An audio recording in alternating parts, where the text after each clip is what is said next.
Hi guys, so this week's video is going to be a draw this again challenge, and what makes this challenge a little bit different to my previous draw this again challenges is that this was actually a previous video on my channel, and I'll leave a link to it in the end of the video and in the description if you want to watch that first and then come back to this one to see how I did.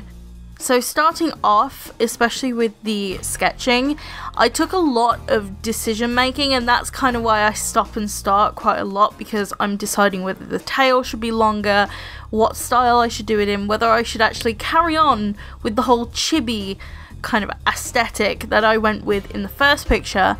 But I decided against that. I decided that my style had matured and I just wanted to reflect that.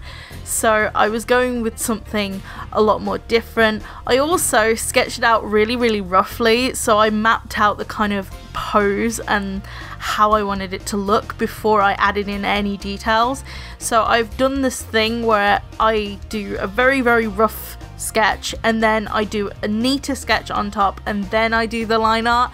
It's a bit more of a convoluted process than what I'm usually working with, but it worked for this picture and I think it got the movement just right and the shapes just right. Whereas the old picture might look really good, but you cannot deny that the tail of that mermaid in the 2015 picture looks disgusting. It looks so broken. This video idea was actually suggested by Sammy Draws Stuff. She's one of my moderators on my live streams. She is very lovely, and since this was an old video on my channel, I thought it would be a really good idea to do this as well. The thing about this drawing, the original one, is that I was proud enough to put this in my portfolio to go to university with. And looking back on it, I'm cringing so much that I said that in the previous video. It's definitely a major cringe attack. So in the original video, that was like January 19th, 2015, that was when I was recovering from the worst flu I had ever had, and my commentary is just awful. You can hear my voice just die the entire way through the video. So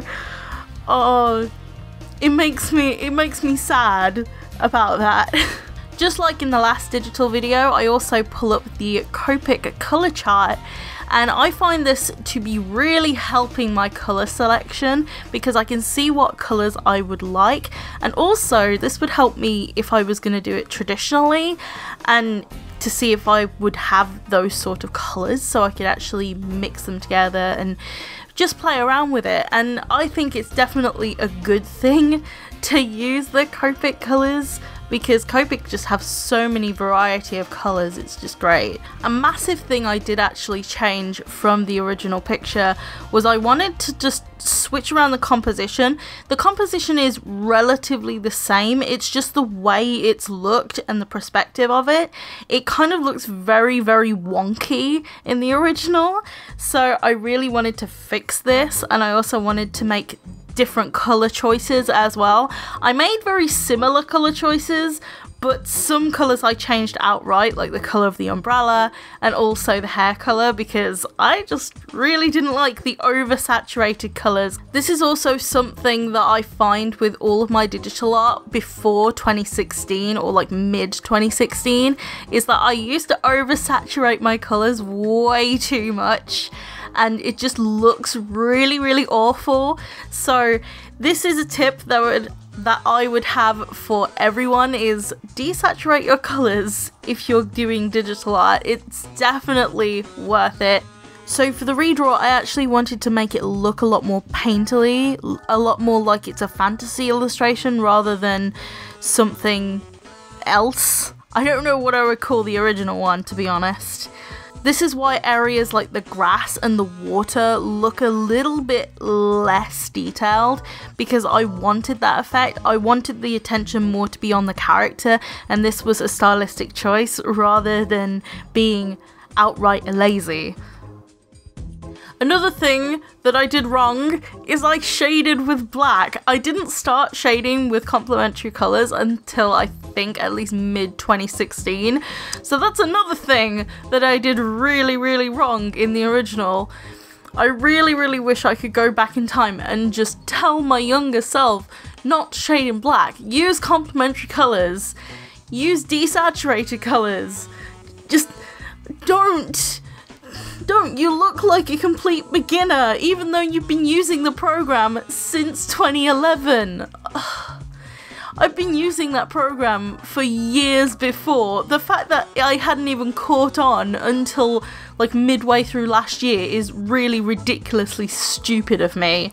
Excuse me for having a little rant at myself. I just want to go back in time and tell my younger self all of these improvements that I wish I knew back then. I think the overall problem with the original picture is I tried to do something I can't do, which is lineless stuff.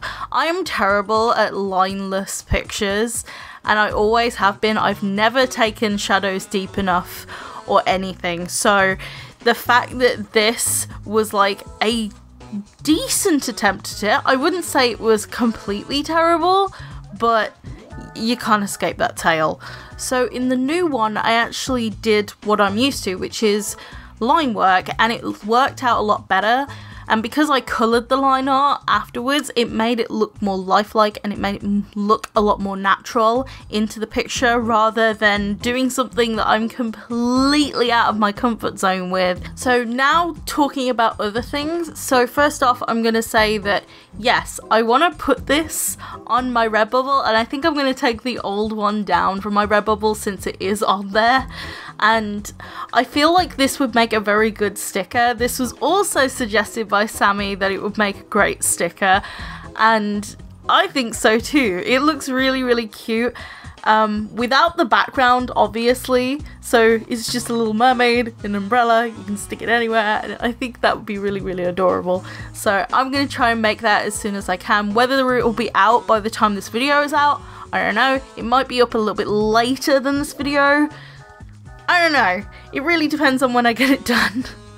I'll have a link down in the description, and I will be updating in the comment section when I actually have it on my Redbubble ready for you to purchase if you want to purchase it. So yes. So this week's video was actually supposed to be the style challenge, but it wasn't because I kept getting distracted, and also the styles are taking a very long time, and this is going to be a very big video. I'm also a bit nervous about this because when researching different styles to see which ones people wanted me to do and also which ones I would like to do, I came across a certain trend with these videos that they blow up people's channels. It happened with my friend Jenna, it happened with a few other people I know in this community, and I'm kind of scared if I apply that to my channel. I'm not trying to say that the channel will grow from that, but like, I'm scared if it does. So I kind of don't want to do the style challenge, but at the same time people have asked me to, and I thought it would be a really interesting way to look at my style. With that being said, I think I'm going to push back my sketchbook update because usually I do them the first week of every new month, and I didn't even post one last month because I felt like I didn't have enough. I do have enough now, it's just that I really want to get the style challenge posted. If the style challenge does not go up next week, it will be the sketchbook update. So you'll either get the sketchbook update or the style challenge, because I'm still not sure if I want to go to a 2-day upload schedule. I really don't know, because whenever I put myself to something, I want to fulfill that, and when I can't, I really let myself down. So I'm just gonna say to myself, at least do one upload a week, because that is consistent. That is something that I really want to keep on my channel, consistency. And if I can keep with the one upload, I think that is definitely a good thing. If I can do a second upload, a week, I will hopefully do it, but I'm not making any promises on second uploads every week. Last but not means least, we have the background, and I really wanted to do something about the background because in the original picture it looked really wonky. I also wanted to change the weather situation. Now, recently it's been really hot. It's cooled down a bit now, but for England standards, last week was just insane. So I really wanted to do something with sun, and we had really lovely sunsets. Sometimes we actually still do right about now. Lastly, I want to say and ask you guys, what should I do for my Draw This Again challenge next, because I always love you guys' suggestions. This was suggested by Sammy, as I've said throughout the entirety of this video. So comment down below what you think I should draw next and whether you think I improved or not. That's the big question. I hopefully will see you guys in my next video, which will hopefully be the style challenge. If it's not, it's a sketchbook update. Bye guys!